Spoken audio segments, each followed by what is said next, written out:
अफजल जिक्र मोहब्बत बोली ला इलाहा इल्लल्लाह ला इलाहा इल्लल्लाह सुबहानल्लाह वल्हम्दुलिल्लाह वला इलाहा इल्लल्लाह। আমার বিশ্ব নবীর ধৈর্য দেখো ওগো মুসলমান, কর্ম তাহার সেটাই ছিল যা বলে কোরআন। আমার নবী যে একজন ধৈর্যশীল ব্যক্তি ছিলেন তার প্রমাণটা আজকে আপনারা দেখিয়ে দিলেন, যে আপনারা এত রাত পর্যন্ত এই ঠান্ডায় কুয়াশায় আপনারা ধৈর্য ধরে বসে আছেন যে মনিরুদ্দিন ভাই আসছে। তো আমার রাসূলও ছিলেন এমন একজন ধৈর্যশীল ব্যক্তি যে নবীর উপরে এত অন্যায় অবিচার অত্যাচার হওয়ার পরেও আমার রাসূল ইসলাম থেকে বিন্দু পরিমাণ সরে যায় নাই। জোরে বলি নারায়ে তাকবীর, নারায়ে তাকবীর। তাই আমার কবি বলছেন, গেলেন তিনি তায়েফেতে, মুক্ত হলেন তাবলীগেতে, কাফেরেরা পাথর মেরে বেদিনেরা পাথর মেরে করলো লোহলান। আমার বিশ্ব নবীর ধৈর্য দেখো ওগো মুসলমান, কর্ম তাহার সেটাই ছিল যা বলে কোরআন। জিবরাইল আসিয়া বলে পর্বতমালা দেব ফেলে, জিবরাইল আসিয়া বলে পর্বতমালা দেব ফেলে, ডুকরে ডুকরে কেঁদে কেঁদে মরিবে শয়তান। আমার বিশ্ব নবীর ধৈর্য দেখো ওগো মুসলমান। কিন্তু আমার রাসূল কত ধৈর্যশীল ব্যক্তি ছিলেন যে আল্লাহর নবী দ্বীন প্রচারের জন্য সব চাইতে বেশি কষ্ট পেয়েছিলেন। সেই জায়গাটির নাম হলো তায়েফ। তায়েফবাসীরা আমার রাসূলকে এত অত্যাচার ভাবে অন্যায় ভাবে মারল যে আমার আল্লাহ বরদাস্ত করতে পারলেন না। জিব্রাইলকে পাঠালেন আর জিব্রাইলকে বলেন, জিব্রাইল দুটি পাহাড় দিয়ে তায়েফবাসীকে পিষে আর গোষ্ঠীর সৃষ্টি করে দাও, মানে বরবাদ করে দাও। তো জিব্রাইল এসে আমার রাসূলকে বললেন, রাসূল বললেন, জিব্রাইল আমার আল্লাহ অর্ডার করেছে, আমিও অর্ডার করব, কিন্তু একটা কথা, আমার একটা কথা আল্লাহর দরবারে পৌঁছে দাও। জিব্রাইলের কাজ ছিল নবীর কাছে কথা নিয়ে আসা এবং নবীর কথা আল্লাহর কাছে নিয়ে যাওয়া।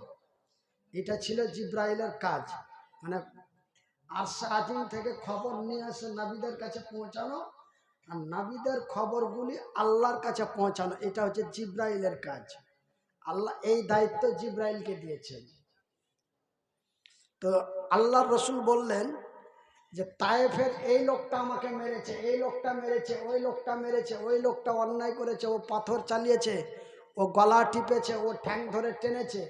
কিন্তু কত নারীর গর্ভে 2 মাসের শিশু আছে, কত নারীর গর্ভে 6 মাসের শিশু আছে, কত নারীর কোলে 1.5 বছরের শিশু আছে।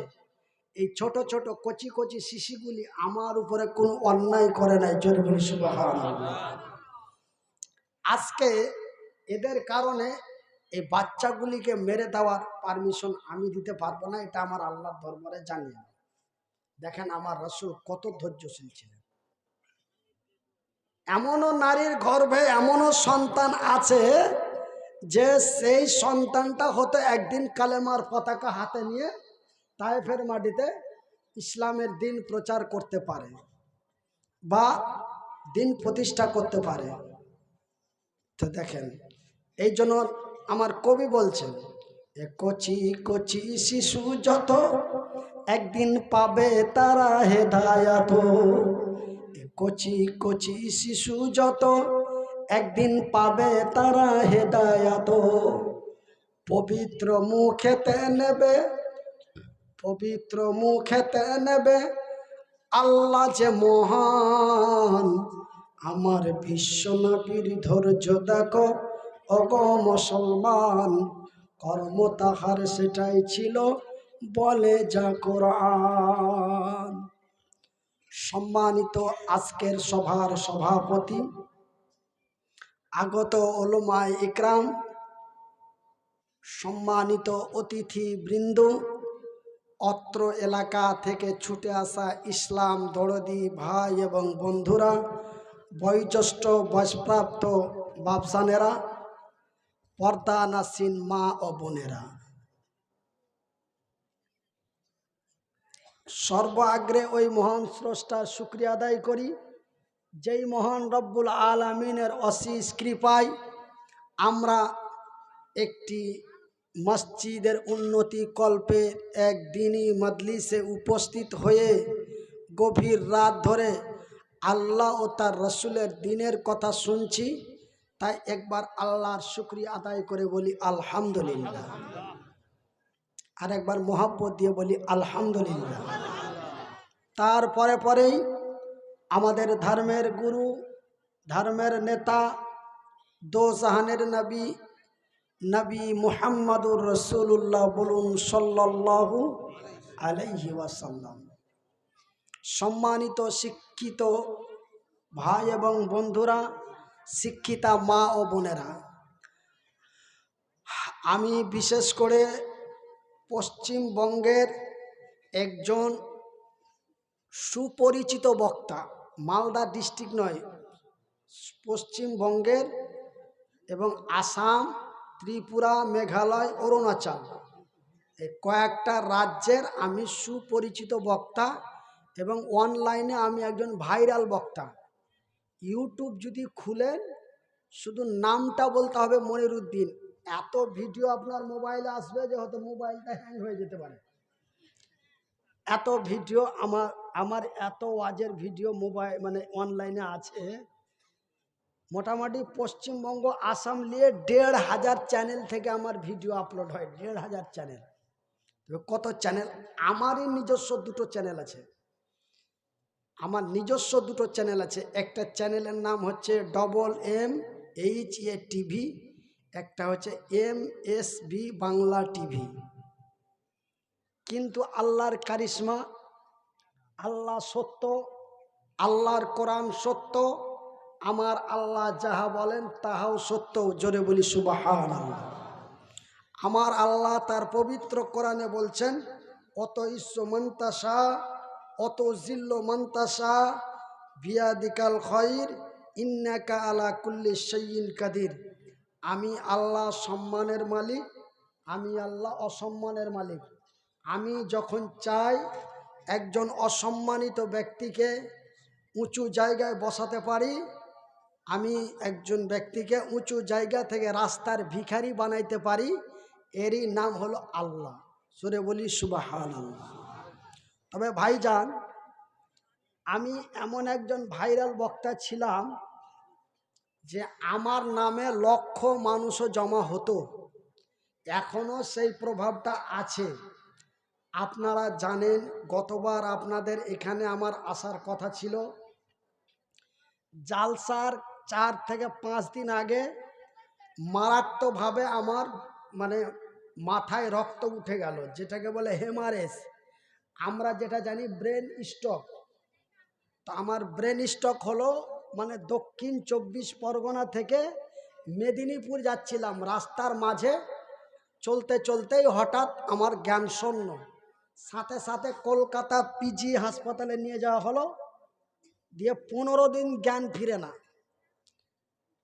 ডাক্তারেরা ক্লিয়ার বলে দিল যে পেশেন্ট বাঁচানো সম্ভব নয়। আমার স্ত্রী ছিল, আমার ভাগ্নে ছিল, আরও অনেকেই ছিল। তারপরে আমাদের হরিশ্চন্দ্রপুর থানার মন্ত্রী তজিমুল সাহেব ভাইপোকে ফোন করলেন। ভাইপো জানেন তো, মানে মমতা, আমাদের মুখ্যমন্ত্রী মমতা বন্দ্যোপাধ্যায়ের ভাতিজা। আমরা বলি ভাতিজা, আর দক্ষিণবঙ্গের লোক বলে ভাইপো। তো অভিষেক বন্দ্যোপাধ্যায়কে ফোন করা হলো। উনি হাসপাতালের মেন কমান্ডারে ফোন করে বললেন যে রুগীটার পিছনে যত চেষ্টা করা চেষ্টা করা হোক রুগীটার যেন, পেশেন্টটা যেন চিকিৎসা ভালো হয়। তারপরে 11 জন ডাক্তার আমার পিছনে লাগলো। 18 দিনে 9টা সিটি স্ক্যান করা হয়েছে। তারপরে 14 দিন পরে আমার জ্ঞান ফিরেছে। আস্তে আস্তে বেমারিটা পুরনোর দিকে যাচ্ছে।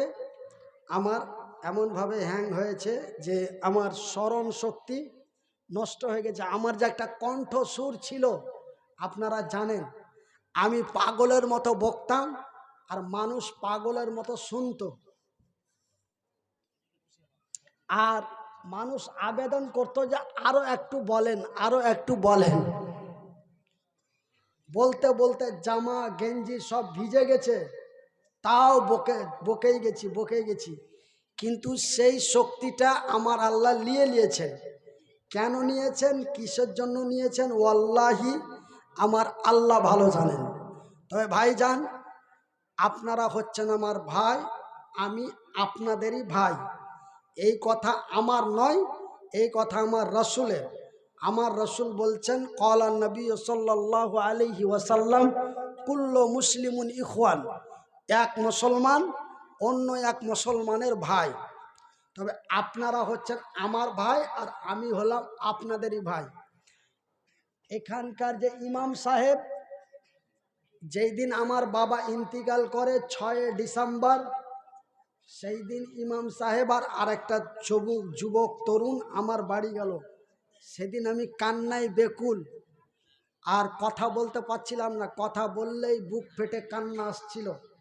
ওই সময়তে এরা দুইজন যে হাজির, দিয়ে বলছে, মৌলানা আপনি কিছু বলতে পারেন আর নাই পারেন, আপনি শুধু শেষ দোয়াটা করে দেবেন। যা 10-15 মিনিট বলতে পারবেন বলবেন, না পারবেন একটু দোয়া করে দিবেন। আমাদের এলাকার মানুষ, আমাদের গ্রামের মানুষ আপনার দোয়ার একটু ভিক্ষা। আর রাসূল বলেছেন, বুখারীর হাদিস, আল্লাহর আকাশের নিচে জমিনের উপরে মহান আল্লাহ রব্বুল আলামিন 3 জন ব্যক্তির দোয়া কবুল করেন। কয়জন? 3 জন। একজন সাহাবী প্রশ্ন করলেন, ইয়া রাসূলুল্লাহ, ওই 3 জন কারা? আল্লাহর রাসূল বললেন, ওই ব্যক্তির দোয়া আল্লাহ রিটার্ন করেন না যেই ব্যক্তিটি হলো আল্লাহর জমিনে মুসাফির।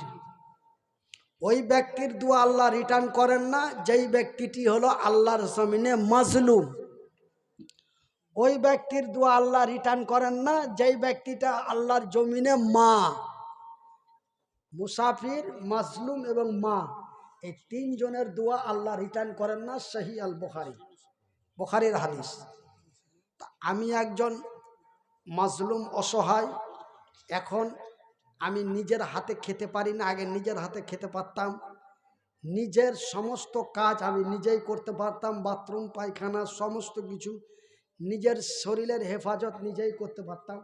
কিন্তু এখন আমার এই মাথার এই সাইড থেকে নিয়ে এই সাইডটা টোটাল মরে গেছে, মানে ডাউন হয়ে গেছে। এই চামগুলো তো আমার কোনো শ্বাস নাই, এটা লাড়ি তো বোঝা যায় না যে আমার এই হাতটা ঠেকেছে। এই চামগুলো নষ্ট, এই পেটের চামড়াগুলো, বুকের চামগুলো, এই হাতটা কাজ করে না। আমার আগে এই বক্তব্যের সময় বাম হাতটাই চলতো এবং বাম হাতটা ছিল আমার অতি শক্তিশালী।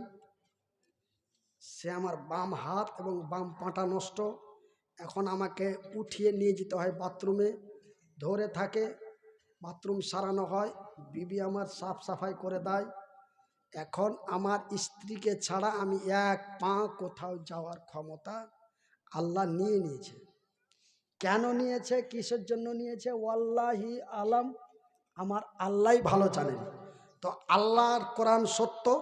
আল্লাহ বলছেন আমি দিতেও পারি, আমি নিতেও পারি। আমি 1-2 করে 14 বছর ভিক্ষা করেছিলাম, তারপরে 14 বছর লেখাপড়া করেছি। মা ভিক্ষা করে আমাকে লেখাপড়া করিয়েছিল। তারপরে আল্লাহ আমার এই হাতটাকে এরকম করে দিল, মানে এইভাবে হচ্ছে নেওয়া আর এইভাবে হলো দেওয়া। আমার হাতটা ছিল এরকম, লেখাপড়া কমপ্লিট করার পরে আল্লাহ আমার হাতটা করে দিল এরকম, মানে দেওয়ার শক্তি দিল। এখন মহান আল্লাহ এই শক্তিটা পুনরায় নিয়ে এখন আমার 1.5 বছর থেকে চিকিৎসা চলছে আপনাদের সহযোগিতা সাহায্য নিয়ে। আপনাদের কালিয়াচক, বৈষ্ণবনগর, 16 মাইল ফারাক্কা বিভিন্ন জায়গা থেকে আমার অ্যাকাউন্টে পয়সা পাঠাচ্ছে, যারা আমার ভক্ত, আমাকে ভালোবাসেন।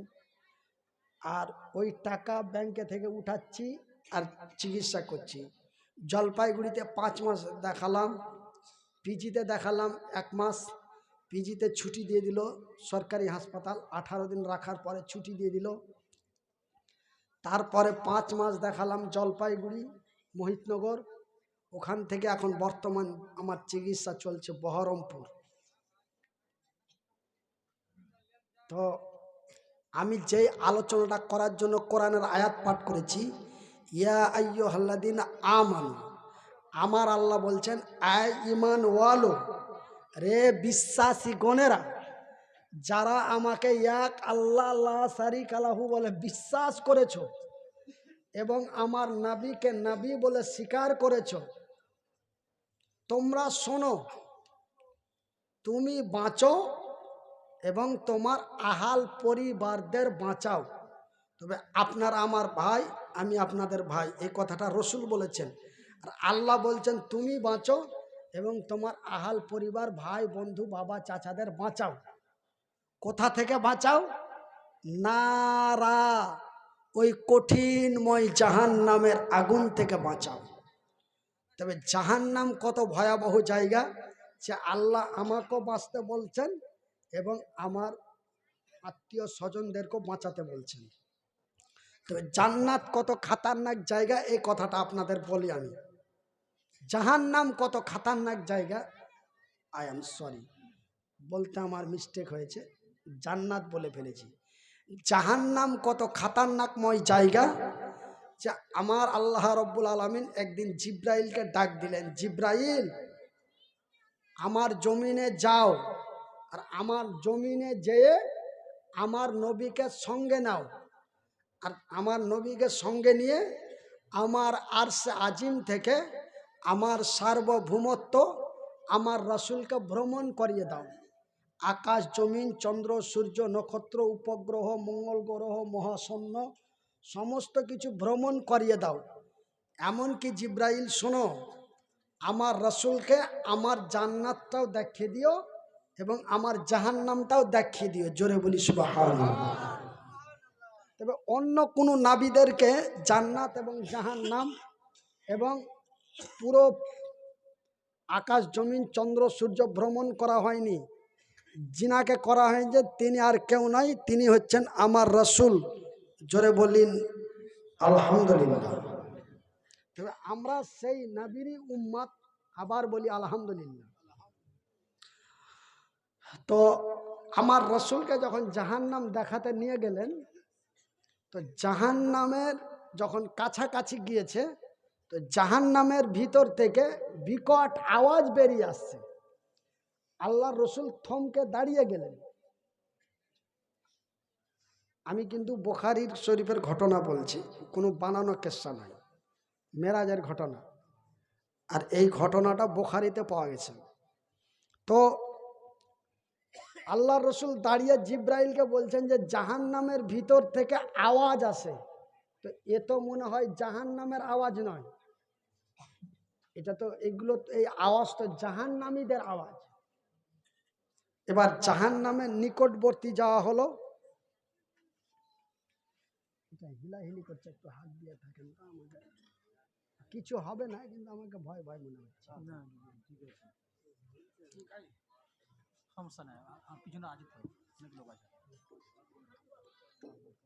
তো জাহান্নামের নিকটে যে জাহান্নামের দরওয়াজাটি যখন খুলে দেওয়া হলো, তো দেখা যারা চিৎকার করছিল তারা হচ্ছে আল্লাহর বান্দি, মানে মহিলা।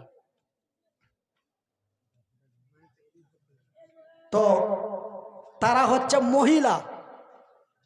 তো আল্লাহর রাসূল দেখলেন যে ওরা চিৎকার করছে কিসের জন্য, ওরাকে পিটাচ্ছে তার জন্য চিৎকার করছে না, তারা প্রসাব যন্ত্রণায় চিৎকার করছে। জোরে বলি সুবহানাল্লাহ। মানে বাচ্চা হওয়া ব্যথায় তারা চিৎকার করছে। এবং এক একটা মহিলার পেটের ভিতরে অগণন বাচ্চা, মানে যা অগণন বলা হয়, যা যা গুণা যায় না। বাথরুমের ট্যাঙ্কিতে পায়খানার যে পোকাগুলো যেমন গুনান যায় না, কিলবিল কিলবিল করে, ঠিক এমন কিলবিল কিলবিল করছে অগণন বাচ্চা। আল্লাহর রসুল জিব্রাইলকে বললেন যে এই নারীগুলি কারা, যে এদেরকে এই শাস্তি দেওয়া হলো, এরা কারা, এরা কি এমন অন্যায় করেছিল, এরা কি এমন অবিচার করেছিল যে তাদেরকে এই শাস্তি দেওয়া হয়েছে।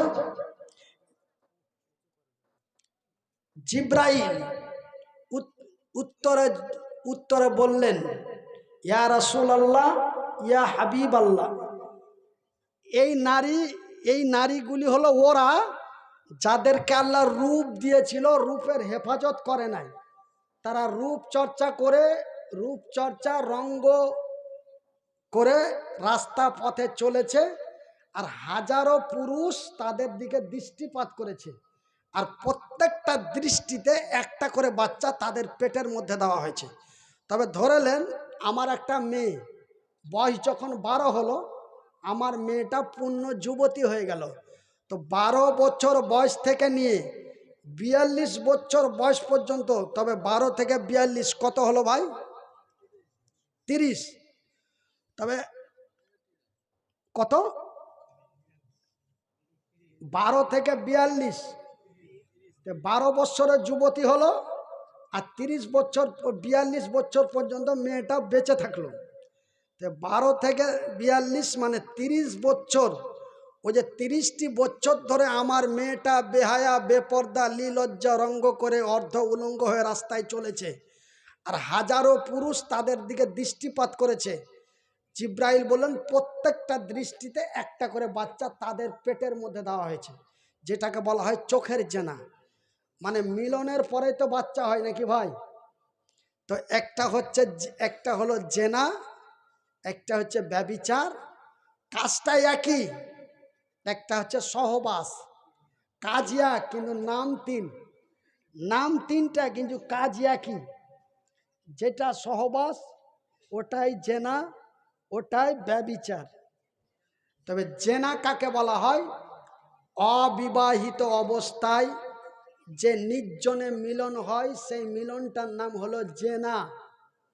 আর যেটা জবরদস্তি চাকু পেস্তুল দেখিয়ে, যাকে ধর্ষণ বলছি আমরা, ধর্ষণ, এই ধর্ষণটাকে বলা হয় ব্যভিচার। আর সহবাস হলো যে ওই মেয়েটার পূর্ণ দেনমোহর দিয়ে বিয়ে করে বাড়ি নিয়ে এসে যে মিলনটা হয়, এই মিলনের নাম হলো সহবাস। তবে আবু হুরায়রা থেকে একটা হাদিস আছে যে মানুষের চোখের জেনা হয়। তো একটা নারীর দিকে রাস্তা পথে চলতে একটা নারীর দিকে যদি নজর পড়ে যায়, তো ওই নজরটা টেনে নাও, পুনরায় দেখিও না। তো ওই যে এটা বলে চোখের জেনা। তবে ওই যে আমার মেয়েটার দিকে হাজারো পুরুষ দৃষ্টিপাত করেছে, আর প্রত্যেকটা দৃষ্টিতে একটা করে বাচ্চা দেওয়া হয়েছে। জিব্রাইল আরো বললেন, ইয়া রাসূলুল্লাহ, এই বেদনা বর্তমান বেদনার চাইতে 70 গুণ দ্রুত গতিতে বেদনা। তবে তাদের চিৎকারটা কি হতে পারে? এইভাবে বিকট ভাবে চিৎকার করছে। আর আমার স্ত্রীর যখন প্রসব যন্ত্রণা এসেছিল, 2 থেকে 2.5 ঘন্টা পরে সন্তান প্রসব হয়েছিল। কিন্তু জিব্রাইল বলছেন, ইয়া রাসূলুল্লাহ, এক একটা বাচ্চা প্রসব হতে ৭০ বছরের মতো লাগে। জোরে বলি সুবহানাল্লাহ। আল্লাহ তুমি আমাদের পর্দার সহিত চলার তৌফিক দান করো, বলি আমিন। তবে ভাইজান, আমি আপনাদের ভাই, আমি মরে বেঁচে আছি কেন? ডাক্তার রেজাল্ট দিয়ে দিয়েছিল যে কি বাঁচানো সম্ভব নয়। আপনারা উপর আল্লাহর কাছে দোয়া করেন। আমার স্ত্রী কাঁদতে কাঁদতে বিভিন্ন জায়গায় ফোন করেছে। আমি জ্ঞান ফেরার পরে বাড়িতে এসে আমাকে সব বলল। প্রত্যেকটা জায়গায় আমার জন্য মানে জামাতবদ্ধ হয়ে দোয়া হয়েছে। আপনাদের দোয়ায়, আল্লাহর দয়ায় আল্লাহ আমাকে পুনরায় ফিরিয়ে দিয়েছে, বলি আলহামদুলিল্লাহ। আপনাদের দোয়ায়, আল্লাহর দয়ায় আমাকে আল্লাহ ফিরিয়ে দিয়েছে। কতদিনের মতো হায়াত দিয়েছে জানি না, ওয়াল্লাহি আমার আল্লাহই ভালো জানেন। তবে আমার বর্তমান চলতে ফিরতে খুব কষ্ট হয়।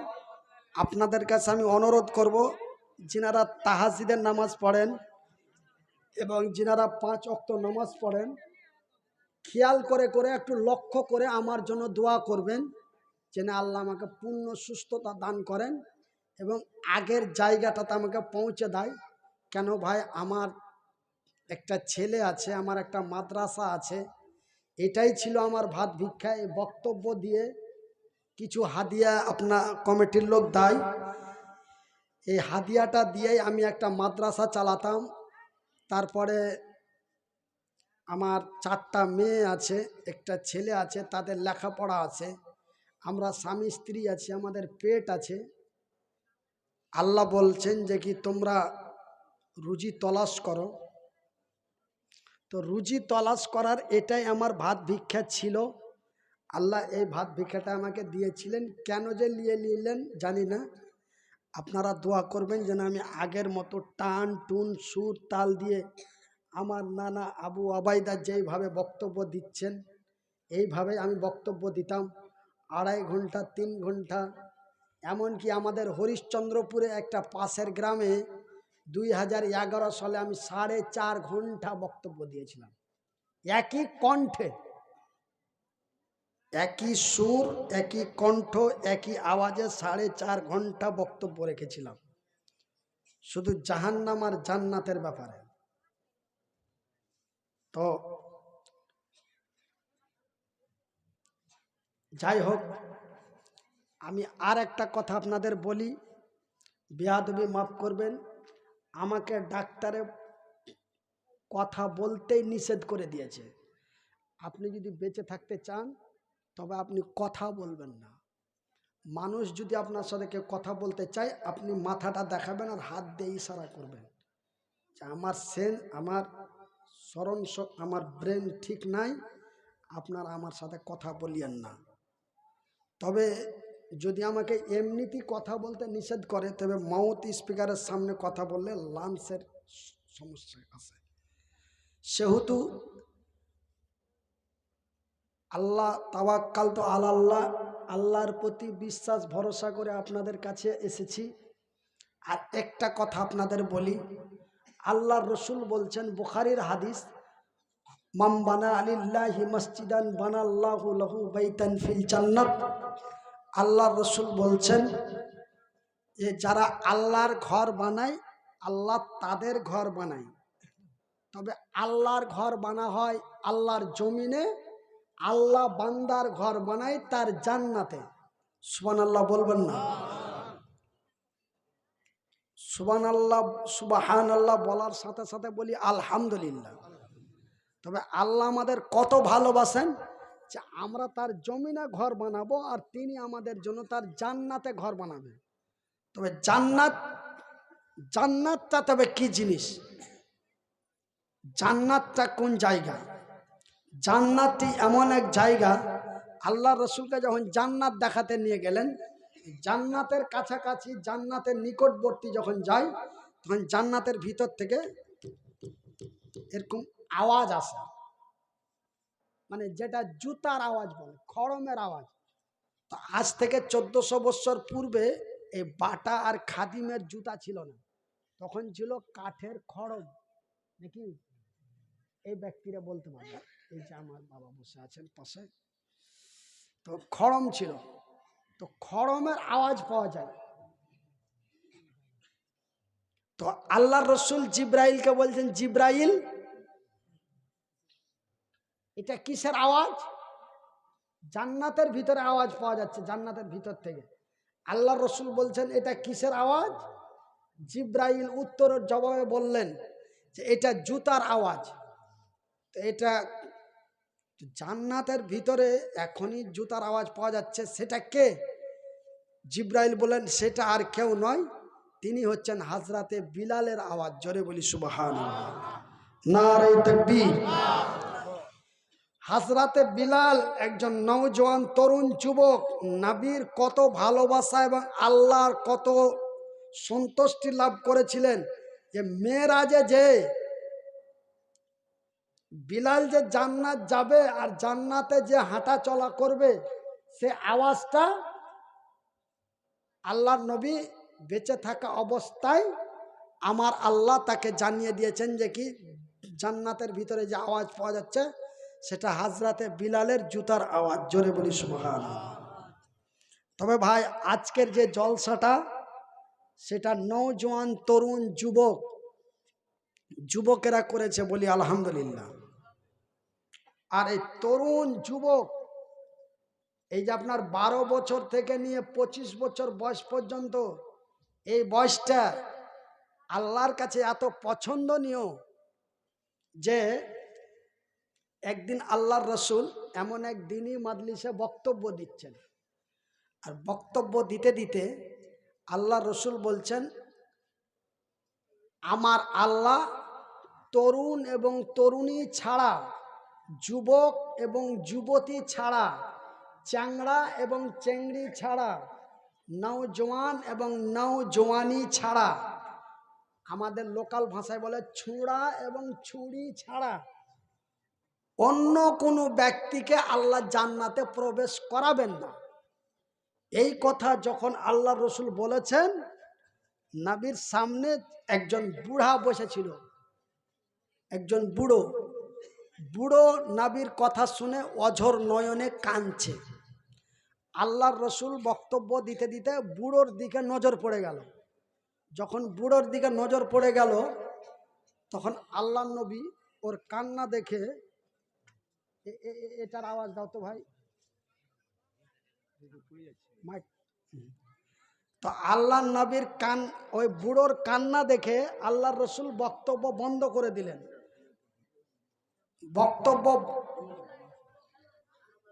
বক্তব্য বন্ধ করে দিয়ে বুড়োকে জিজ্ঞাসা করছেন, বুড়ো তুমি কাঁদো কেন? কথাটা খুব খেয়াল করে শুনবেন। বুড়ো তুমি কাঁদো কেন? তোমার কি জ্বর এসেছে? বলেন না। বাড়ির কথা মনে পড়েছে? বলেন না। বলছি, ইয়া রাসূলুল্লাহ, যেই দিন আমার রাসূলের কথা শুনে কালেমায়ে তাইয়্যিবা কালেমায়ে শাহাদাত পাঠ করেছি সেই দিন থেকে বাড়ির কথা ভুলে গেছি। জোরে বলি সুবহানাল্লাহ। তবে কিসের জন্য কাঁদছো? কাঁদো কেন? কি কারণে কাঁদো? বুড়ো বলছেন, ইয়া রাসূলুল্লাহ, আমার মৃত্যুটা 20 বছরে কেন হয়নি তার জন্য আমি কাঁদছি। আমার মৃত্যুটা 20 বছরে কেন হয়নি? কেন আমার রাসূলকে বলতে শুনলাম, আমার রাসূল, আমার নবী সত্য, আমার নবী যাহা বলেন তাহাও সত্য। তবে আমার রাসূল বলেন তরুণ এবং তরুণী ছাড়া অন্য কোনো ব্যক্তিকে আল্লাহ জান্নাতে পাঠাবেন না। তবে আমার মৃত্যুটা কেন 20 থেকে 25 বছরে হলো না, এই দুঃখে দুঃখিত হয়ে আমি কাঁদতে আছি। আল্লাহ নবী বললেন, বুড়ো তুমি কাঁদো না, তুমি কেঁদো না। কেন? আমার আল্লাহ যখন জান্নাতীদেরকে জান্নাতে প্রবেশ করাবেন, যখন বেহেশতীদেরকে বেহেশতে প্রবেশ করাবেন, তখন একই মডেল, একই ডিজাইন, একই সাইজ, একই কালার, একই বয়স, একই রকম করে জান্নাতে প্রবেশ করাবেন। আর ওই জান্নাতীদের নাম রাখা হবে তরুণ এবং তরুণী। জোরে বলি নারায়ে তাকবীর, নারায়ে তাকবীর। তবে দেখেন যে আমার আল্লাহ তরুণ এবং তরুণদের কত ভালোবাসেন। আমার আল্লাহ জান্নাতীদের জান্নাতে প্রবেশ করাবে তরুণ এবং তরুণী করে। কেন? আমার আল্লাহ রাব্বুল আলামিন এই যে আমাকে এই অবস্থায় দেখছেন, আমি এই অবস্থায় জান্নাতে যাব না, আল্লাহ পাঠাবেন না। কেন? তার কারণটা আপনাদের বলে দিই। এখন ধরে নেন যে বাজার থেকে আম কিনে নিয়ে এসে খেলে যেমন একটা তৃপ্তি পাওয়া যায়, বাড়ির গাছের আম পেড়ে খাওয়া এটা অন্য একটা স্বাদ, নাকি বলেন? তো এখন ধরে নেন, আমি একটা এক্সাম্পল দিচ্ছি, আমাকে বর্তমান যে অবস্থায় দেখছেন এই অবস্থায় আল্লাহ আমাকে জান্নাতে পাঠিয়ে দিলেন। আর আল্লাহ পাঠালেন তখন আমি চলে গেলাম, যেহেতু আল্লাহ পাঠালেন। এখন ধরে নেন এই জান্নাতের ভিতরে আপনারা তো জানেন, মৌলানা সাহেবদের মুখে, মুফাসসিরিনদের মুখে শুনেছেন যে জান্নাত এমন একটি জায়গা যে জান্নাতে যাহা চাইবেন তাহাই পাবেন। এবং জান্নাতের ভিতরে আমার ইচ্ছা হলো একটা পেয়ারা বা একটা আপেল আমি পেড়ে খাবো, বা একজন 85 বা 90 বছরের বুড়ো আল্লাহ ওই কুজা অবস্থায় ওকে জান্নাতে ভরে দিলে, আর ও কুজা অবস্থায় জান্নাতে চলে গেল। এবার বুড়ার যদি ইচ্ছা হয় জান্নাতের ভিতরে একটা ডাব পেড়া খাবো, ও বুড়া গাছে চড়তে পারবে? আমি লোকাল ভাষায় বলছি, শেরশাবাদী ভাষা, বুড়া গাছে চড়তে পারবে? তবে ওর একটা মনের ইচ্ছা কি হলো, মাইনাস হয়ে গেল। আল্লাহ রাব্বুল আলামিন এই জন্য তরুণ এবং তরুণী করে জান্নাতে প্রবেশ করাবেন, যেন জান্নাতীরা জান্নাতের উপভোগ করতে পারে। জোরে বলি সুবহানাল্লাহ। জান্নাতীরা যেন জান্নাতের উপভোগ করতে পারে, এই জন্য মহান আল্লাহ তরুণ এবং তরুণী করে জান্নাতে পাঠাবেন। জোরে বলি নারায়ে তাকবীর। একবার আল্লাহকে ডাকেন, লা ইলাহা ইল্লাল্লাহ মুহাম্মাদুর লা ইলাহা ইল্লাল্লাহ সুবহানাল্লাহ আলহামদুলিল্লাহ সুবহানাল্লাহ আলহামদুলিল্লাহ ওয়ালা ইলাহা ইল্লাল্লাহ ওয়ালা ইলাহা ইল্লাল্লাহ। এবার আপনারা যদি এর পরে বেশি লাগিয়ে দেন মুহাম্মাদুর রাসূলুল্লাহ, এটা কিন্তু ভুল হয়ে যাবে। কেন? বুখারীর হাদিস আফজালুজ যিকরি লা ইলাহা ইল্লাল্লাহ, এর আগে যাওয়া যাবে না। কেন? মুহাম্মদ নামে কোনো জিকির করা যায় না, জিকির হয় আল্লাহর নাম। এই জন্য হাদিসে বুখারীতে এসেছে আফজালুজ যিকরি লা ইলাহা ইল্লাল্লাহ। অনেক জায়গায় মুহাম্মাদুর রাসূলুল্লাহ বলে, কিন্তু আমি যেদিন থেকে এই হাদিসটা পড়েছি সেদিন থেকে মুহাম্মাদুর রাসূলুল্লাহ মানে জিকিরের সাথে পড়া বাদ দিয়ে দিয়েছি। জিকির যখন হবে শুধু লা ইলাহা ইল্লাল্লাহ, লা ইলাহা ইল্লাল্লাহ, লা ইলাহা ইল্লাল্লাহ, বাস। তো জান্নাত এমনই কি জায়গা যে জান্নাতে সবাই যেতে চায়। একদিন এক মাতালকে বলা হচ্ছে, মাতাল অলরেডি মাল খেয়ে আছে, মাতাল অবস্থায় ওকে জিজ্ঞাসা করা হচ্ছে তুই জান্নাতে যাবি না জাহান্নামে যাবি? মাতাল বলছে আমি জান্নাতে যাব। তবে যারা মাল খায় 40 দিন তার ইবাদত কবুল হয় না, তো ওই মাতাল অবস্থায় ও জান্নাতে, ও বলছে যে আমি জান্নাতে যাব। ও তো জান্নাত, আল্লাহকে তো জাহান্নাম যেহেতু মাতাল, মানে যেটা আল্লাহ হারাম করেছে ও হারাম খেয়ে আছে, তবুও বলে আমি জান্নাতে যাব। একজন খ্রিস্টানকে বলা হয় স্বর্গে যাবি না নরকে যাবি, তো খ্রিস্টান বলছে আমি স্বর্গে যাব। একজন হিন্দুকে জিজ্ঞাসা করা হয় স্বর্গে যাবে না নরকে যাবে, ও বলে স্বর্গে যাব। স্বর্গ মানে জান্নাত, নরক মানে জাহান্নাম। আমরা বলি জান্নাত এবং জাহান্নাম, অমুসলিমরা বলে স্বর্গ এবং নরক। তবে স্বর্গে সবাই যেতে চায়, নরকে কেউ যেতে চায় না। কেন? স্বর্গটা কি জিনিস, জান্নাতটা কি এমন জায়গা যে সবাই যেতে চায়? বেনামাজি, সুদখোর, মদখোর, জেনাখোর সবাই জান্নাতে যেতে চায়। আমি আজকে 1.5 বছর থেকে বিছানায় পড়ে আছি, একই রকম দোয়া করছি, আল্লাহ তুমি মরণের সময় কালেমা নসিব করিও এবং মৃত্যুর পরে তুমি আমাকে জান্নাত দিও। তবে জান্নাতটা কেন চাই? জান্নাত এমন একটি জায়গা যে জান্নাতের ভিতরে যাহা চাইবেন তাহাই পাবেন।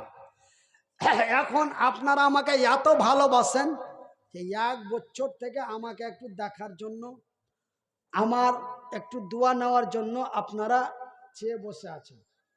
আপনারা আমাকে এত ভালোবাসেন, শুধু আপনারা নয়, বিভিন্ন জায়গার মানুষ।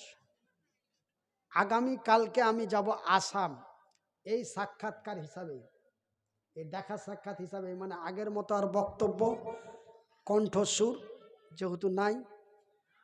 হুজুর আপনি 5 থেকে 10 মিনিট বসবেন, কিন্তু আপনি আসেন, শুধু আপনার দোয়াটা চাই। তো আমি আগামী কালকে সন্ধ্যায় গাড়ি ছাড়বো, পরশুদিন সকালে পৌঁছাবো। তার মানে প্রায় 550 কিলোমিটার রাস্তা। তো কুয়াশার দিন রাতারাতি বেরিয়ে যায়। রাতারাতি বের হলে নির্জনে সুন্দরভাবে যাওয়া যায়। দিনের বেলায় ভিড় গ্যাঞ্জাম হয়, ওই জন্য রাত্রিবেলায় যাই। তো আমি সফরের হালাতে দোয়া করব আপনাদের জন্য, বর্তমান তো করব এবং মুসাফির হালাতেও করব। তো আমার এই কথাটা বলার উদ্দেশ্য হলো যে আমি এক মুসাফির, হরিশ্চন্দ্রপুর থেকে এসেছি কালিয়াচক, কালিয়াচক থেকে যাব আসাম ধুবড়ি, ধুবড়ি থেকে যাব গৌহাটি, গৌহাটি থেকে আবার আসবো নগাঁও, নগাঁও থেকে যাব মরিগাঁও, মরিগাঁও থেকে আবার যাব শোনিতপুর, একটা জেলার নাম। আমি যেগুলো বললাম নগাঁও, মরিগাঁও, শোনিতপুর, এগুলো ডিস্ট্রিক্টের নাম। ধুবড়ি একটা ডিস্ট্রিক্টের নাম, যেমন আমাদের মালদা, মালদা, মুর্শিদাবাদ, নদিয়া, উত্তর দক্ষিণ 24 পরগনা, পূর্ব পশ্চিম বর্ধমান, পূর্ব পশ্চিম মেদিনীপুর, ঠিক আসামের এগুলো ডিস্ট্রিক্টের নাম। নগাঁও, মরিগাঁও, ধুবড়ি, কোকড়াঝাড়, কামরূপ, হাইলাকান্দি, শিলচর। হাইলাকান্দিটা হচ্ছে আপনার মিজোরামের পার্শ্বে, মানে হাইলাকান্দি থেকে 11.5 কিলোমিটার গাড়ি চালালেই আসামের সীমা শেষ, পড়ে যাবে মিজোরাম। আর মিজোরামের ভিতরে 142 কিলোমিটার গাড়ি চালাইলে পড়ে যাবে বার্মা। মানে বার্মা মানে যে ওই যে মায়ানমার যে মারামারি করে এখন বাংলাদেশে পড়ে আছে, তারা হচ্ছে মাজলুম। আল্লাহর রসুল বলছেন, বুখারীর হাদিস, মাজলুম যদি দোয়া করে আল্লাহ মাজলুমের দোয়া ফিরিয়ে দেয় না। যখন অং সং সুচি যখন পিটিয়ে পিটিয়ে মারতে লাগলো বার্মা রোহিঙ্গিয়ার লোককে, ওরা মাঝ পাথারে এসে বিপদে পড়ে গেল। বাড়ি নাই, ঘর নাই, দুয়ার নাই, কিছু নাই, লক্ষ লক্ষ টাকা, বিঘার বিঘা জমি ছেড়ে এসে নাপ নদী, একটা নদীর নাম হলো নাপ নদী, ওই নাপ নদীর তীরে এসে এসে বাংলাদেশিরা ঢুকতে দিচ্ছে না, আর ওইদিকে ওরা মেরে তাড়াচ্ছে। মাজলুম, বিরাট অসহায় মাজলুম। ওরা নদীর তীরে বসে আল্লাহর দরবারে দোয়া করলো, আল্লাহ তুমি ইজ্জত রক্ষা করো। আল্লাহ দোয়া কবুল করলেন। এই পৃথিবীর একজন ব্যক্তি, নামটা আমার স্মরণে আসছে না, তিনি হচ্ছে তুর্কির প্রধানমন্ত্রী, এরদোগান।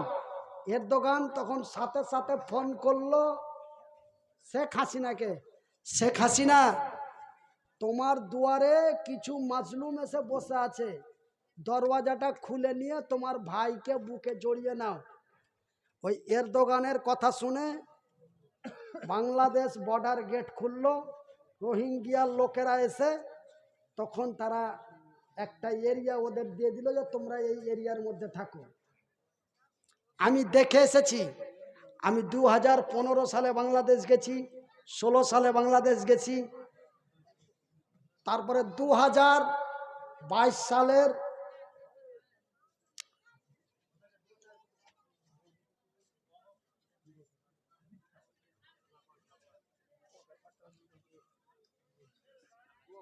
আচ্ছা দোয়া হয়ে যাবে, দোয়া হয়ে যাবে, এখন সারা জায়গা তুমি আসে, আচ্ছা দোয়া করে দেবো। দোয়া করার জন্যই আমি এই শেষ কথাটা আপনারা শোনাচ্ছি।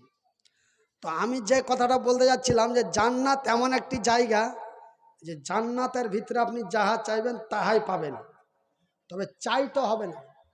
এখন একটা ছোট্ট এক্সাম্পল আপনাদের দিচ্ছি। এখন যদি আপনাদের বলি যে আমাকে একটা চা দেন বা 1 গ্লাস দুধ দেন, যদি বলি, তবে বলতে আনতে অন্তত 5 মিনিট নাকি? বলতে আনতে কত মিনিট? অন্তত 5 মিনিটের আগে। আপনারা আমার জন্য যতই জীবন দেন, ভালোবাসেন, আমাকে 5 মিনিট আগে 1 গ্লাস দুধ বা 1 কাপ চা দিতে পারবেন না। কিন্তু জান্নাত এমন একটি জায়গা যে যদি আপনার অন্তর বলে চা, তো চা নিজেই এসে বলবে খা। সুবহানাল্লাহ বলা যাবে না? মোহাব্বত দিয়ে বলি সুবহানাল্লাহ, তারপরে পরে বলি আলহামদুলিল্লাহ। তবে জান্নাত এমন একটি জায়গা যে আমি যদি বলি চা, তো চা এসে বলবে খা। আমাকে মুখের জবানটাও খরচ করতে হবে না। অন্তরে যদি বলে চা, তো চা এসে বলবে খা। এখন আমাদের অনেকের একটা করে বিবি আছে। কয়টা বিবি আছে? একটা আছে নাকি? না আপনাদের বেশি আছে? 1.5 খান করে। কোন কথা কইছে? হ্যাঁ, তবে আমাদের প্রত্যেকের একটা করে বিবি আছে। কিন্তু আমরা যদি আরো একটা বিবির জন্য চেষ্টা করতে যাই, তো মানে ওর উপরে মানে জাহান্নামের আযাব চালু হয়ে যাবে। মানে ওর জাহান্নামে থাকা মেলাই ভালো। বুঝতে পারলেন? একটা বক্তা একদিন গল্প করছে, ওর 3টা স্ত্রী। তুই বলছে ভাই, যার 2টা 3টা স্ত্রী আছে, আল্লাহ কবরে ওর হিসাব নিবে না। কেনা জি ভাই কেনা? কইছে আল্লাহ এই লেগে হিসাব নিবে না, মানে এটা কোনো হাদিস কোরআন লয়, মানে ও মজাক করে বলছে। মানে ও একটা উদাহরণ দিচ্ছে। কেন যে আল্লাহ যা ওকে শাস্তি দিবে, তো শাস্তি ঢুড়াবে না, কেন ও সব শাস্তি পড়ে কবরে আসছে। বুঝতে পারলেন? তবে 2টা 3টা স্ত্রী থাকা কত জ্বালা। ওই যে কাউরি যদি দুশ্মনী থাকে, কাউরির সাথে যদি কাউরি দুশ্মনী থাকে, তো ওকে ঠাঠিয়া বাড়িয়া না মেরা ফুসলা ফুসলা ওর আর একটা বিয়ে দিয়ে দেবে। হ্যাঁ, ও সারা জিন্দাগি জপবে। আর একবার ধরে মেরা পিঠা ফাটিয়ে ফুটিয়ে দিলে হাসপাতালে গেল ভালো। হ্যাঁ, কিন্তু ওকে ফুসলা ফুসলা ওর একটা বিয়ে দিয়ে দাও, ও মরা আগে পর্যন্ত জপতে থাকবে। কিন্তু জান্নাত এমন একটি জায়গা যে জান্নাতের ভিতরে আপনাকে 1-2 করে 72খানা সুন্দরী রমণী দিবে। জোরে বলি আলহামদুলিল্লাহ। 72। আর আপনার স্ত্রী যদি জান্নাতি হয়ে যায়, তবে আপনার স্ত্রীকে আল্লাহ আলাদা জায়গায় রাখবে না, ওই জান্নাতের ভিতরেই রাখবে। জোরে বলি আলহামদুলিল্লাহ। তবে 72 আর 1 কত হলো? কত হলো? 73।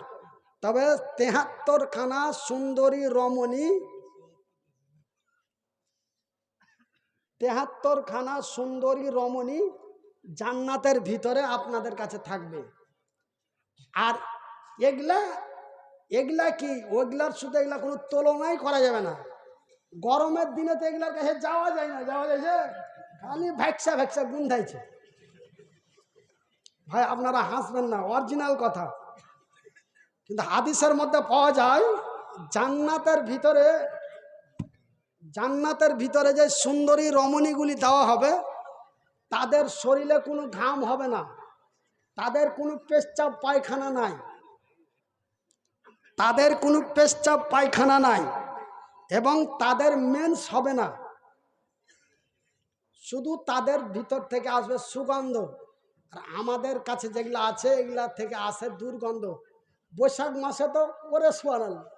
আর বলছি না, একটা কথা বারবার আপনাদের মনে ব্যথা পাবে, বিশেষ করে আমার মা বোনের রাগ বেশি, ডাকবো না, কিন্তু কথা হক হক কথা হক। একটা আমাদের সাধারণ বাদ দিয়া ভাষায় কথা আছে, হক কথায় বাপ বেজার, গরম ভাতে বিলাই বেজার। বিড়ালকে আপনি যতই ভালোবেসে গরম ভাত দেন, ও মুখ দিবে না। কেন মুখ দিবে না? যে বিড়ালের মুখের এই চামটা অত্যন্ত পাতল। বিড়ালের কথা কয়েছে, বিড়ালে ওয়াজ হামার হয়েছে।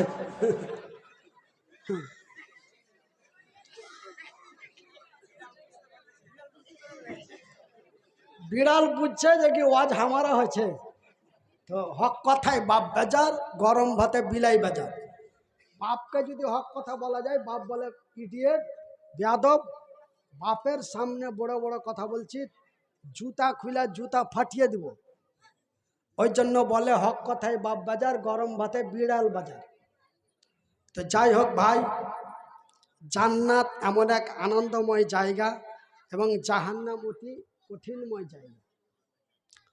তবে আপনাদের বলি যে আমি একজন মুসাফির, মোহতাজ, অসহায়, অসুস্থ ব্যক্তি। আপনাদের জন্য 2 হাত তুলে দোয়া করব, তবে 2 হাত তোলার ক্ষমতা আর নাই। এই হাতটা তুলে দোয়া করব। আপনারা সবাই 2 হাত তুলবেন, আমি 1 হাত তুলব। কেন আগে আমি 2 হাত তুলতে পারতাম, এখন আর 2 হাত তুলতে পারি না। সেহেতু আমি এখানে বসে বসে আপনাদের জন্য দোয়া করব, আপনারা আমিন আমিন করবেন। তো ভাইজান, খালি হাতে দোয়া করা, হ্যাঁ, তো খালি হাতে দোয়া করাটা কেমন কেমন লাগে। আমি একদিন আপনাদের 16 মাইলে একটা ওয়াজ করতে এসেছিলাম। তো একজন মাওলানাকে জিজ্ঞাসা করছি, আমাদেরই মালদা ডিস্ট্রিক্টের একজন বিখ্যাত শাইখুল হাদিস ছিলেন মাওলানা আব্দুল ওয়াহাব সাহেব, চিনেন? তো 16 মাইলে উনিও ছিলেন বক্তা, আমিও ছিলাম বক্তা। তা আমি বললাম, মাওলানা, এই যে আমরা জালসা করতে যাচ্ছি, আর জালসা করতে নিয়ে গেছে, জালসা করতে নিয়ে যাওয়ার পরে 1-2 ঘন্টা নসিহত শুনছে, দিয়ে সকালবেলায় 5,000 বা 10,000 টাকা দিচ্ছে। এটা কোথা থেকে উৎপন্ন? এটা কি আল্লাহ রসুলের বিধানের মধ্যে আছে? তো এই যে জালসা করাইছে আর জালসা করছে, টাকা দিচ্ছে আর টাকা লিছি, এটার উৎপন্ন নাবিদের জামানা থেকে, না সাহাবিদের জামানা থেকে, না তাবেইনের জামানা থেকে? তো উনি আমাকে বললেন, খ্যাপা, তুই এটা জানিস না? মক্কা মদিনার লোকেরা আল্লাহ নবীকে ডাকত, দাওয়াত দিয়া ডাকত, দেখা বলতেন যে হুজুর আগামী কালকে আমার বাড়ি আসছেন, আমরা কিছু দিনের কথা আপনার মুখ থেকে শুনবো। দিয়ে আল্লাহ রসুলকে দাওয়াত করতেন, আল্লাহ রসুল যেতেন, কিছু দিনের কথা শোনাতেন। দিনের কথা শোনার পরে যখন ওই বাড়িটা থেকে বিদায় নিত, তখন ওই বাড়ির মালিক পকেটে হাত ভরে কিছু হাদিয়া, কিছু নজরানা আল্লাহ নবীর হাতে দিত। হুজুর আপনি কিছু খায়েন, কেন উনি তো দিনের কাজেই বাড়ান, তার ঘর সংসার পরিবার আছে। তো এবার কন্ট্যাক্টটা চলে এলো এখানে, যে এখন হরিশ্চন্দ্রপুর থেকে আপনাদের এই জায়গাটা হলো 150 কিলোমিটার ধরে নেন। কন্ট্যাক্টটা এখান থেকে আইলো। মেলা জায়গা প্রশ্ন করে, আপনারা বিনা প্রশ্ন করাতেই কথাটা শুনিয়ে দিচ্ছি। তো প্রশ্ন করেন যে তবে কন্ট্যাক্টটা কেন এলো? আল্লাহ নবীকে মুঠ বুঞ্জা দিলে আর আল্লাহ নবী নিয়ে চলে গেল, কিন্তু মনিরুদ্দিনকে যে 20,000-এর নিচে যাব না, 20,000 লাগবে, এটা কোনটা থেকে আইলো? 20,000 লাগবে আর 15,000 লাগবে, এটা কোনটা থেকে এলো? এটা এলো আপনার কাছ থেকে, এটা আপনার কাছ থেকে এলো। এটা রসুলের জামানায় লয়, এটা সাহাবিদের জামানায় লয়। এখন আমি 93 টাকা লিটারের তেল পুড়িয়ে 150 কিলোমিটার রাস্তা আইনু, খরচ হলো আমার 5,500 টাকা। আমাকে দিচ্ছেন, মৌলভী সাহেব তো কিছু কহেনি, 1,500 দে। তবে 1,500 যদি দেন আর আমার 5,000 খরচ, তবে আমার 3500 টাকা করে লাগিয়ে লাগিয়ে লাগিয়ে লাগিয়ে আল্লাহ যা আমাকে অর্থ দিয়েছে ওটিও চলে যাবে। তখন আমাকে ওই 5,000 টাকা লাগবে, এটা বলতে আপনারা বাধ্য করেছেন, এটা আপনাদের জামানা থেকে এসেছে। তো ভাইজান, তো আল্লাহ নবীর কাছে মানুষ খালি হাতে দিনের কথা শুনেনি, কিছু হাদিয়া দিয়ে শুনেছে। তা আমি আপনাদের জন্য দোয়া করব। তো এই খালি হাতটাতে দোয়া করতে একটা কেমন কেমন লাগছে, মানে মনের কথা, অন্তরের কথা আপনাদেরকে খুলে বলতে পারছি না, এবং বুকটা কাইটা দেখাইতে পারছি না, এটা সম্ভব নয়, এটা সম্ভবের বাইরে। তো আমি এই হাতটা দিয়ে দোয়া করব। রাসূল বলছেন, মাম বানা লিল্লাহি মসজিদান বানাল্লাহু লাহু বাইতান ফিল জান্নাত। তো আল্লাহর জান্নাতের ঘরের লেগে, তো জান্নাতে ঘর লাগবে।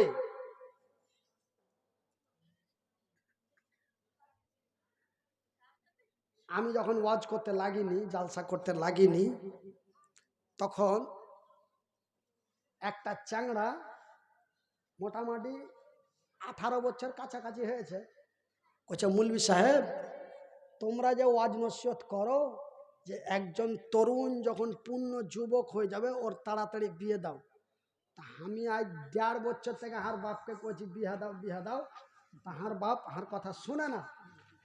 আপনি একটু বলিয়েন তো, আমাকে বলতে বলছে।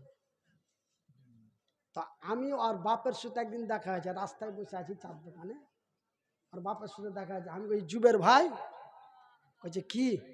আমি তোমার বেটা সাদ্দাম যে বিয়া করতে চাইছে, কইছে আরে ওই গাঁড়োয়ার কথা কইছ, ও গাঁড়োয়া যে ঘরখানে থাকে ওই ঘরখানটার উত্তর দিক ভাঙিয়া পড়ছে, ওকে বলছি যে কি একটা লেভার মিস্ত্রি নিয়ে এসে ঘরখান ঠিক কর। ওকে 1.5 বছর থেকে কইছি, ও কি বহু নিয়ে এসে আগ্নেতে শুধবে না ঘর লাগবে? তো ঠিক জান্নাতে যে আপনার 73 খানা সুন্দরী থাকবে, তা আপনি কি খালি জান্নাতের ভিতরে ওই 73 খানা হুর লিয়া খালি হাঁটা বাড়াবেন না ঘর লাগবে? কথা বলেন। আরে দে ছোড়ারা কহার লেগে আঁকাবা গেছে। জান্নাতে ঘর লাগবে কি লাগবে না? জান্নাতে ঘর লাগবে। তবে জান্নাতের ঘরের লেগে আছেন কোন আল্লাহর বান্দা, আমি বিছানায় শুইতে শুইতে কেনা হাঁটা চলা করতে পারি না, ঘরের মধ্যেই পায়খানা বাথরুম সব কিছু ঘরের মধ্যে। আমার এই অবস্থা দেখে আমার স্ত্রী আমাকে একটা অ্যাটাচ বাথরুমওয়ালা একটা রুম বানিয়ে দিয়েছে, ঘরের ভিতরেই সব। আজকে 1.5 বছর থেকে ঘর থেকে বের হতে পারি না, একবার করে বের হচ্ছি এই আপনাদের শুধু সাক্ষাৎ করার জন্য। তো হাঁটার খুব ইচ্ছা হয়েছে, কেন আগে হাঁটা চলা করেছি, হাঁটার খুব ইচ্ছা হয়, বিছান থেকে নেমে যাব মনে করি, কিন্তু যোগ্যা বসে থাকে যে নামতে যা পড়ে যাবে, মাথাটা লেগে যাবে, যোগ্যা বসে থাকছে, নামতে দেয় না। যদি খুব নামার ইচ্ছা হয়েছে তো চেঁড়া নামিয়ে দিছে, ডাইন হাত কান্না ধরে থাকছে, 1 পা 2 পা করে একটু বাইরে যে আমরা যেটা আইগিনা বলি ডাইনিংয়ে যে একটু বসি, গেটখানে বসি, ফের চেড়ে নিয়ে এসে ঘরে। এইভাবে 14 মাস কাটছে, মানে 28শে নভেম্বর 2023 আর বর্তমান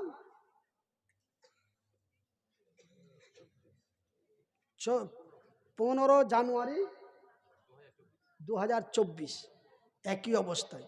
তো এই অবস্থায় আল্লাহ রব্বুল আলমিনের দরবারে দোয়া করব, এমন কোনো আমার আল্লাহর বান্দা, এমন কোনো আব্বা, এমন কোনো মা, এমন কোনো ভাই আমার এই কথার সম্মানটা রাখবেন, আল্লাহ আপনার সম্মান করবে।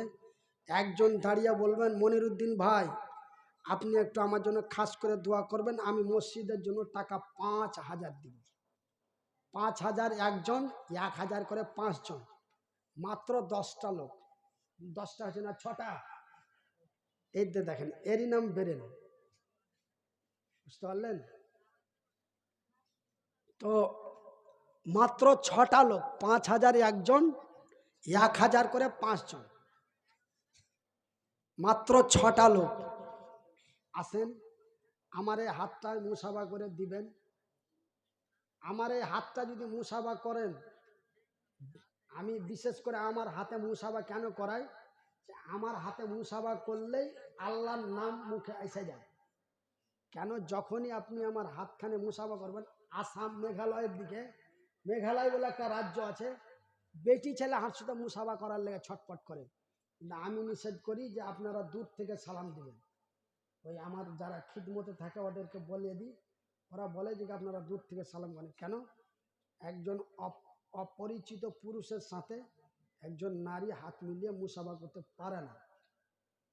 তো তোমরা দূর থেকে মুসাফা দিয়ে বলে যে হুজুর দোয়া করবেন, কিন্তু এই যারা পুরুষ তারা মুসাফা করে, আর মুসাফা করা মাত্রই বলে সুবহান আল্লাহ। তা আমি বলি সুবহান আল্লাহ কেন বললেন? আল্লাহর নামটা কেন নিলেন? সুবহান আল্লাহ মানে আল্লাহ মহান। তা আমার হাতে মুসাফা করলেই বলে সুবহান আল্লাহ, তবে আল্লাহ মহান বলে সাক্ষী দেয়। আমি বললাম সুবহান আল্লাহ কেন বলেন? বলেন হুজুর আপনার হাতটা এরকম বানাইছে, আপনি কেমন করে খাচ্ছেন? দেখে খুব মায়া লাগলো। এই জন্য আল্লাহর নামটা নিলাম যে আল্লাহ তুমি কত মহান, যে আমার হাতটা কত শক্ত কত সুন্দর বানাইছো, আর মনিরুদ্দিন ভাইয়ের হাতটা আল্লাহ তুমি কেমন বানাইছো। এই জন্য আপনার সাথে মুসাফা করলে আল্লাহর নাম আসে। তো আমার এই হাতে মুসাফা করে একজন দাঁড়িয়ে 5,000 টাকা দিবেন, আল্লাহর নাম উচ্চারণ হবে আপনার মুখ থেকে। মালদা ডিস্ট্রিক্টে কয়েকটা থানা, তার মধ্যে সব চাইতে শিক্ষিত ভদ্র নম্র, মানুষের ইজ্জত করে, মানুষের সম্মান করে, অর্থনৈতিক দিক দিয়ে সমাজনীতিক দিক দিয়ে সব দিক দিয়ে কালিয়াচক থানা হলো 1 নম্বর। মারামারির দিক দিয়ে পিটাপিটির দিক দিয়ে 1 নম্বর হলো কালিয়াচক। এখন 2য় নম্বরে পড়েছে হরিশ্চন্দ্রপুর। মাসে 4টা করে মার্ডার হচ্ছে এখন হরিশ্চন্দ্রপুরে। এখন 2য় নম্বরে হরিশ্চন্দ্রপুর জায়গা নিচ্ছে, মানে খাতারনাকের দিক দিয়ে। খাতারনাকের দিক দিয়ে কালিয়াচক ছিল, এখন 2য় নম্বর স্থান অংশগ্রহণ করতে যাচ্ছে হরিশ্চন্দ্রপুর থানা। তো কালিয়াচকের একটা নাম আছে। আমাদের মালদা ডিস্ট্রিক্টের মাদ্রাসার কালেকশন করতে যায় দিল্লি, বোম্বাই, হরিয়ানা, ইউপি, উত্তরপ্রদেশ, মধ্যপ্রদেশ, কিন্তু বিভিন্ন জায়গার লোক কালিয়াচক এলাকায় আসে কালেকশন করতে। ওইদিকে গেলে ওইদিকের লোক খুব দানশীল, মাদ্রাসার কিছু আয় হবে। তা আমি আপনাদের একটা কথা বারবার বলছি, আমাকে খুব খারাপ লাগছে এবং আমার মনে খুব দুঃখ হচ্ছে যে আমার জীবনের প্রথম 2008 সালের ফেব্রুয়ারি মাসের 21 তারিখে আমি প্রথম একটা জালসা করেছিলাম কালিয়াচক থানা। সেটা হচ্ছে সুজাপুর গোয়েশবাড়ি মণ্ডল পাড়ায়। আমার জীবনের প্রথম এসেছিলাম।